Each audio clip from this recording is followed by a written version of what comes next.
Hello, my name is Ashley Lambert, and this is Very Sleepy, a podcast to help you fall asleep. So, close your eyes, take a deep breath, settle in, and get ready for tonight's story, The Elvin Knight, by Elizabeth W. Grierson, from her book, The Scottish Fairy Book. A little bit about her. She was born in Scotland, and she stayed there her entire life. She produced more than 30 books, including several collections of Scottish fairy stories and folk tales and ballads, but also travel guides around Scotland. As you probably already know, Scotland has some of the most well-told, well-written fairy tales ever recorded in human history. I know Ireland's up there as well. But Scotland has a Celtic history that spans well over 2,000 years, with druids and witches and superstitions, and Scotland is rife with fairy tales and lore. Though some tried to get the belief system changed, specifically when Calvinism came into play, which is a more staunchly Christian faith, versus the folklore that the people had responded to for years. Fairies and stories of fairies still continued, though, no matter what. And as in many cultures, storytelling is entertainment. And a lot of times, these stories and folklore were passed on from generation to generation in the form of verbalized stories. Storytellers would travel from town to town, telling their stories and singing their songs. They were the musicians and entertainers and the bards, if you will, of the time. Now, it certainly didn't make any of them rich by any stretch, but a lot of times the townfolk would feed them and house them before they went on their way.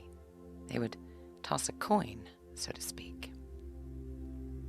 The folklore of Scotland and their culture and history, and absolutely all of the history for thousands of years of storytelling, has led to some of the most interesting and fun to read fairy tales ever.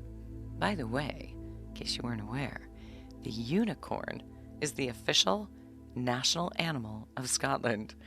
And the Elvin Knight, which is the story that we're going to go through tonight, is based on a traditional ballad. And there's so many versions of it, but they're all dealing with like supernatural occurrences and impossible tasks. Now, this ballad has traveled through England, Scotland, Ireland, the United States, and Canada as traditional folk songs. And there have been so many versions recorded of the same ballad with a different spin. The first version was printed before 1674, and the roots of the song may be even older, because a lot of times they weren't written down. Now, you might have heard the song Scarborough Fair by Simon and Garfunkel, but you may not know that that's a pretty recent variant of the Elvin Knight story that we're going through, and both are officially classified as the same ballad. But how did the song come to Simon and Garfunkel? Well, there was a gentleman named Mark Anderson who died in 1953. He was a retired miner from England, and he sang Scarborough Fair, and others learned the song from that songbook. And a gentleman named Martin Carthy gave it to Paul Simon and taught it to them. In the same year, Simon and Garfunkel released their version, which, as you know, was highly successful. But prior to this, Bob Dylan used Martin Carthy's version as the basis of his song Girl from the North Country, from his second album, The Freewheelin' Bob Dylan, from 1963. Well, with all of that history, the Elfin Knight has stood the test of time. Then I hope that you enjoy it. There is a lone moor in Scotland, which in times past was said to be haunted by an elfin knight. This knight was only seen at rare intervals, once in every 7 years or so. But the fear of him lay on all the country round, for every now and then someone would set out to cross the moor and would never be heard from again. And although men might search every inch of the ground, no trace of him would be found, and with a thrill of horror the searching party would go home again, shaking their heads and whispering to one another that he had fallen into the hands of the dreaded knight. So, as a rule, the moor was deserted, for nobody dare pass that way, much less live there, and by it became the haunt of all sorts of wild animals, which made their lairs there, as they found that they were never disturbed by mortal huntsmen. Now in that same region lived 2 young earls, Earl St. Clair and Earl Gregory, who were such friends that they rode and hunted and fought together if need be. And as they were both fond of the chase, Earl Gregory suggested one day that they should go a-hunting on the haunted moor in spite of the Elvin Knight. "Certes, I hardly believe in him at all," cried the young man with a laugh. "Methinks 'tis but an old wives' tale to frighten the bairns withal, lest they go straying amongst the heather and lose themselves, and 'tis pity that such fine sport should be lost because we 2 bearded men pay heed to such gossip." But Earl St. Clair looked grave. "'Tis ill meddling with unchancy things," he said, "and 'tis no bairn's tale that travellers have set out to cross that moor who have vanished bodily, and never mair been heard of.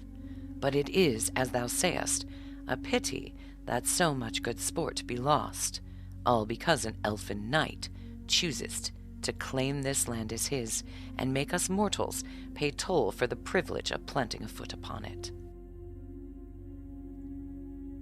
I have heard tell, however, that one is safe from any power that the knight may have if one wearest the sign of the Blessed Trinity. So let us bind that on our arm, and ride forth without fear." Sir Gregory burst into a loud laugh at these words.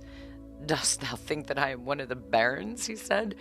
"First to be frightened by an idle tale, and then to think that a leaf of clover will protect me? No, no. Carry that sign, if thou wilt. I will trust to my good bow and arrow." But Earl St. Clair did not heed his companion's words, for he remembered how his mother had told him when he was a little lad at her knee that whoso carried the sign of the Blessed Trinity need never fear any spell that might be thrown over him by warlock, witch, elf, or demon. So he went out to the meadow and plucked a leaf of clover, which he bound on his arm with a silken scarf. Then he mounted his horse and rode with Earl Gregory to the desolate and lonely moorland. For some hours all went well, and in the heat of the chase the young men forgot their fears. Then suddenly both of them reined in their steeds and sat gazing in front of them with affrighted faces.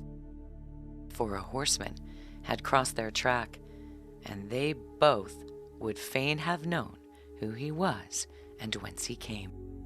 "By my troth, but he rideth in haste, whoever he may be," said Earl Gregory at last.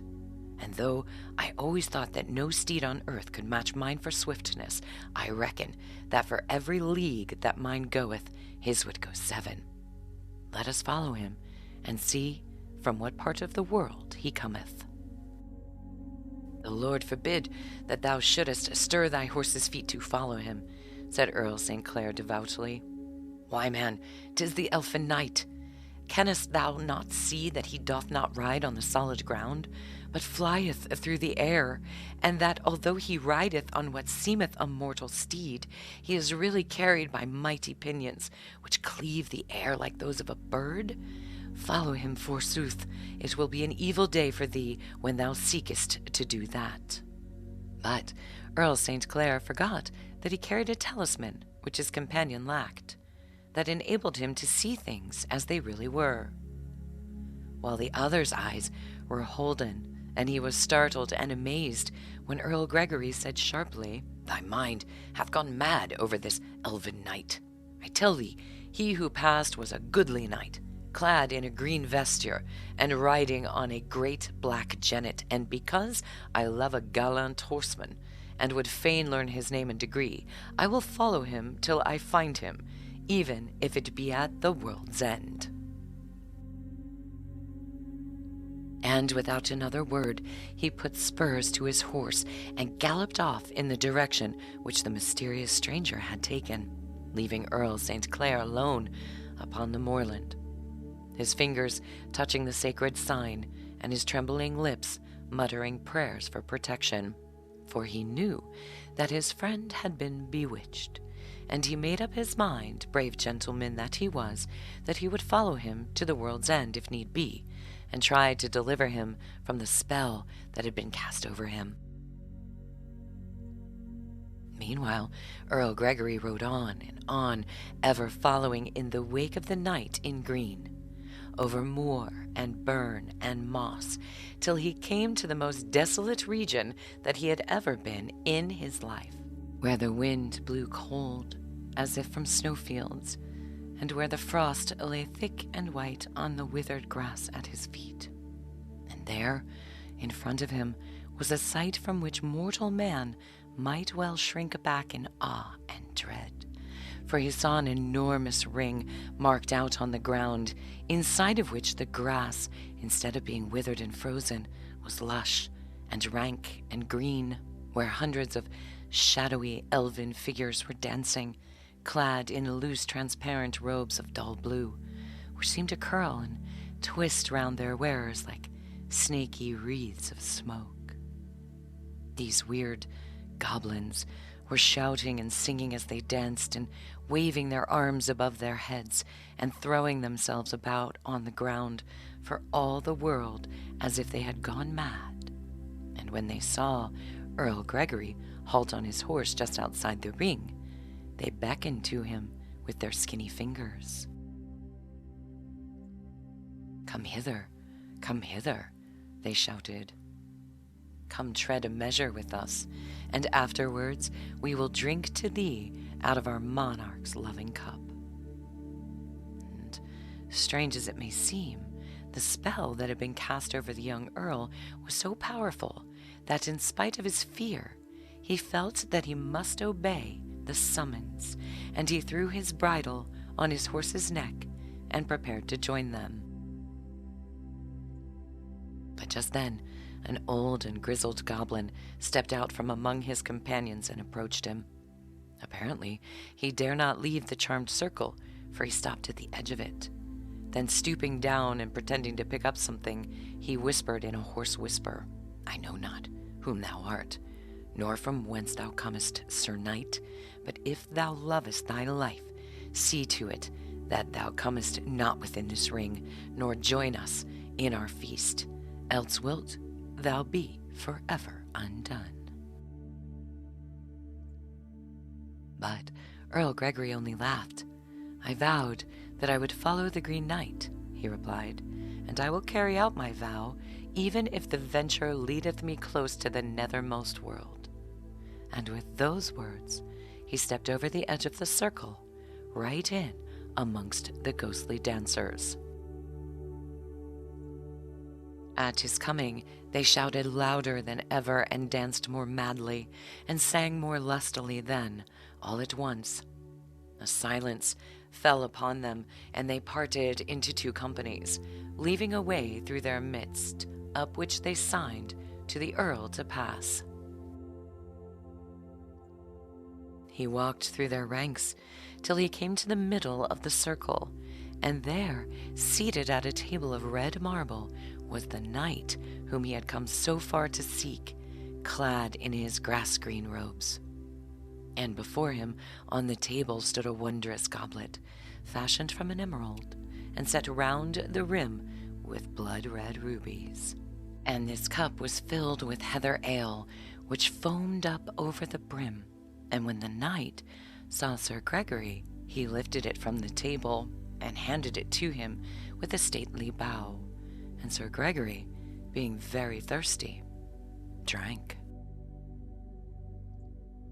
And as he drank, he noticed that the ale in the goblet never grew less, but ever foamed up to the edge, and for the first time his heart misgave him, and he wished that he had never set out on this strange adventure.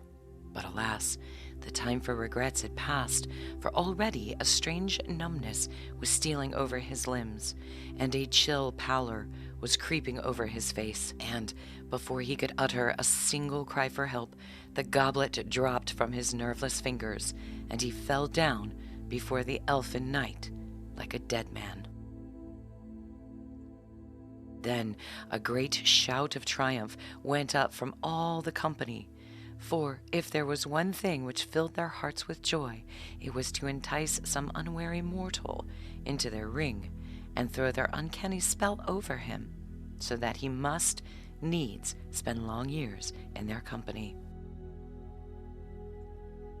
But soon their shouts of triumph began to die away, and they muttered and whispered to each other with looks of something like fear on their faces. For their keen ears heard a sound which filled their hearts with dread.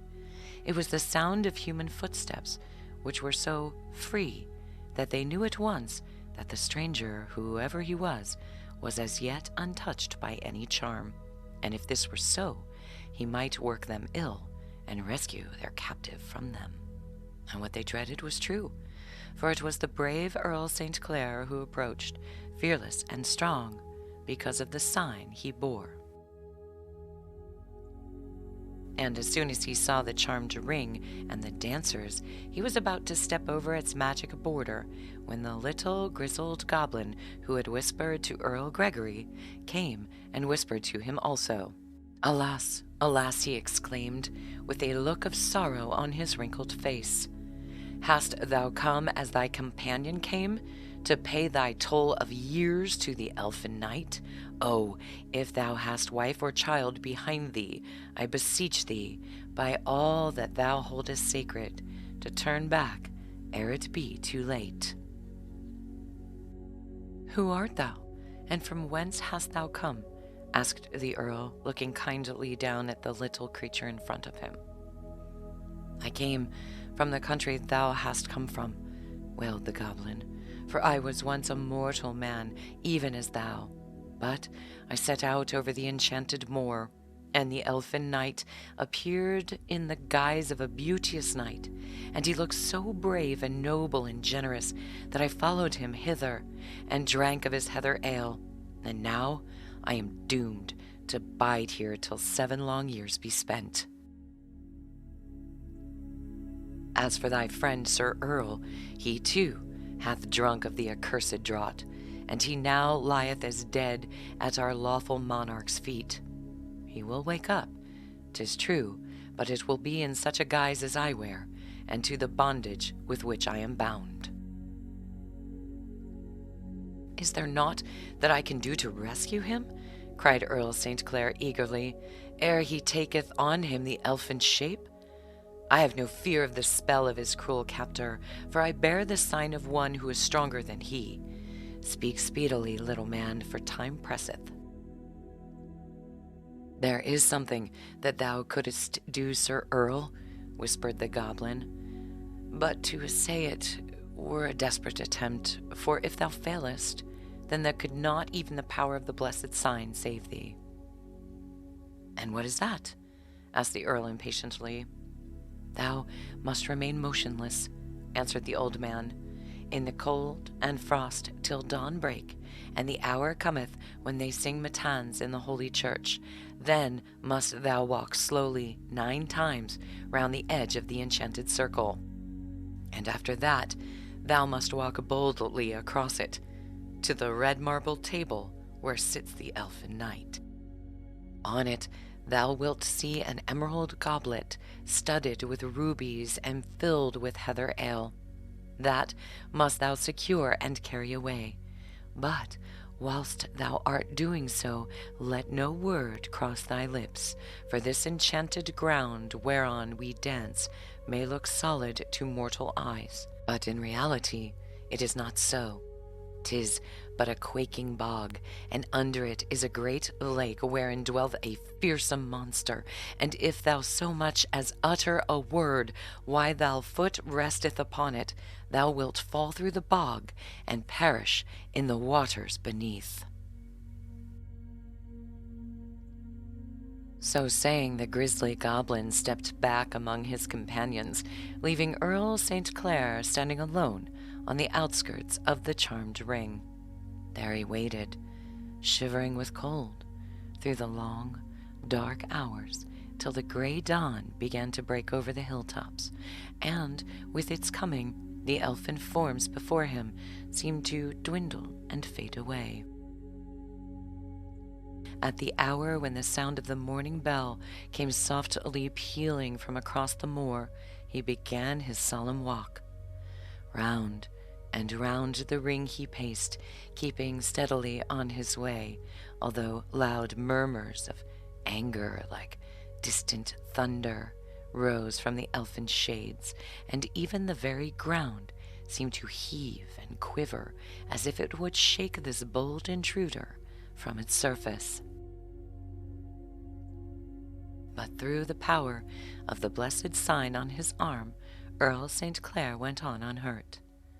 When he had finished pacing round the ring, he stepped boldly on to the enchanted ground and walked across it.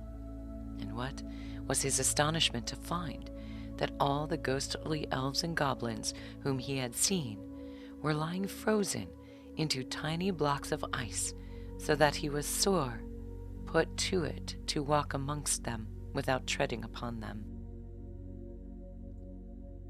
As he approached the marble table, the very hairs rose on his head at the sight of the Elfin Knight sitting behind it, stiff and stark like his followers, while in front of him lay the form of Earl Gregory, who had shared the same fate. Nothing stirred, save 2 coal-black ravens, who sat, one on each side of the table, as if to guard the emerald goblet, flapping their wings and croaking hoarsely.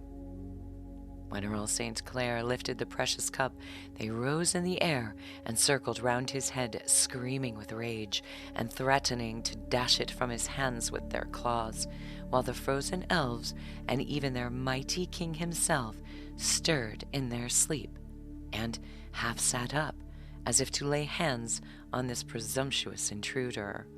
But the power of the holy sign restrained them, else had Earl St. Clair been foiled in his quest. As he retraced his steps, awesome and terrible were the sounds that he heard around him. The ravens shrieked, and the frozen goblins screamed, and up from the hidden lake below came the sound of the deep breathing of the awful monster who was lurking there, eager for prey. But the brave Earl heeded none of these things, but kept steadily onwards, trusting in the might of the sign he bore, and it carried him safely through all the dangers. And just as the sound of the morning bell was dying away in the morning air, he stepped on to solid ground once more and flung the enchanted goblet from him. And lo, every one of the frozen elves vanished, along with their king and his marble table, and nothing was left on the rank green grass save Earl Gregory, who slowly woke from his enchanted slumber, and stretched himself and stood up, shaking in every limb. He gazed vaguely around him, as if he scarce remembered where he was. And when, after Earl St. Clair had run to him, and had him in his arms till his senses returned, and the warm blood coursed through his veins, the 2 friends returned to the spot where Earl St. Clair had thrown down the wondrous goblet, but they found nothing but a piece of a rough gray whinstone, with a drop of dew hidden in a little crevice which was hollowed on its side. The end. I hope this Scottish story of the Elvin Knight with so many variations and songs and lore and legend that came from a lot of Scottish stories and lore. I hope it made you very fairy sleepy, sleepy like an earl in a fairy ring. I hope you enjoyed this. I hope it made you very, very sleepy. Thank you so much for all the downloads and the listens and the reviews. I really appreciate it. As always, you guys are amazing. If you're new here, if this is your first time, welcome. Thank you for joining us. Keep an ear out for next week's story, The Glory of the Invisible Kingdom. Until then, I'm Ashley Lambert, and this is Fairy Sleepy. I wish you a wonderful week. Until next time, good night.